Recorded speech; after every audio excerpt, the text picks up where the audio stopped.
আসসালামু আলাইকুম। আজকে আমি আপনাদের সাথে 1.5 পাউন্ডের ভ্যানিলা স্পঞ্জ কেকের একটা রেসিপি শেয়ার করব। তো চলুন কথা না বাড়িয়ে ভিডিওটি শুরু করা যাক। কেক তৈরির জন্য প্রথমেই 3/4 কাপ ময়দা নিয়েছি, অর্থাৎ 1/4 কাপ দিয়ে 3 বার দিলেই হয়ে যাবে 3/4 কাপ। এর সঙ্গে দিয়ে দিচ্ছি 1.5 টেবিল চামচ কর্নফ্লাওয়ার এবং বেকিং পাউডার দিয়ে দিচ্ছি 1/2 চা চামচ আর 1/2 চা চামচের অর্ধেক।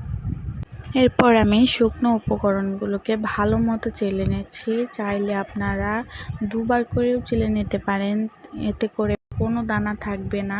আর আমি 3টা রুম টেম্পারেচারে থাকা ডিমকে কুসুম আলাদা করে নিয়েছি এবং ডিমের সাদা অংশটাকে আমি বিটারের স্পিড 1 আর 2 দিয়ে বিট করে নিচ্ছি এবং চিনি দিয়ে দিচ্ছি এখানে 1/2 কাপ আর 2 টেবিল চামচ পরিমাণ। 1.5 পাউন্ড কেকের জন্য এই পরিমাণ চিনি যথেষ্ট।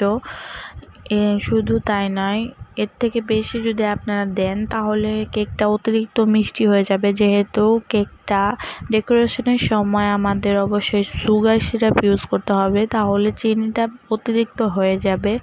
এবং আমি এই ডিমের মিশ্রণটাকে এভাবে বিট করে নিচ্ছি অল্প অল্প করে চিনি দিয়ে দিয়ে। আর যখন এই ফোমি একটা টেক্সচার চলে আসবে মিশ্রণটা এবং একটা সংখ্যা লেখার মতো হয়ে যাবে এবং সংখ্যাটা মুছবে না, আমি ততক্ষণ পর্যন্ত বিট করতে থাকবো। এবং আমি এখানে দেখাচ্ছি, এই দেখুন এখন এই সংখ্যাটা মুছছে না, তাই এখন আমাদের বিট করা হয়ে গেছে। এই মুহূর্তে আমরা 3টি ডিমের কুসুম আর একটু ভ্যানিলা এসেন্স দিয়ে অল্প করে বিট করে চেলে রাখা শুকনো উপকরণের মিশ্রণগুলো দিয়ে দিচ্ছি এবং বেটারের একটি কাঁটা দিয়ে ফোল্ড করছি এবং ছেড়ে নিচ্ছি, ফোল্ড করছি এবং ছেড়ে নিচ্ছি। এতে করে নিচে যদি কোনো শুকনো উপকরণ দলা পাকিয়ে থাকে তাহলে সেটা ভালো মতো মিক্স করে নিচ্ছি।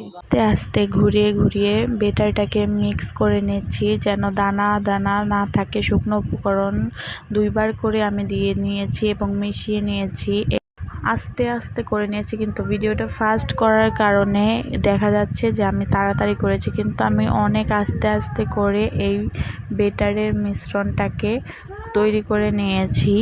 এবং এই দেখুন আমি স্প্যাচুলার সাহায্যে উল্টে পাল্টে নেড়ে দেখছি যে কোনো শুকনো উপকরণ রয়ে গেছে কিনা এবং অয়েল ব্রাশ করে বেটারটা ঢেলে দিচ্ছি। চাইলে আপনারা কেকটি চুলাতেও সেমভাবে বেক করতে পারেন, আগে থেকে প্রিহিট করা ওভেনে। আমি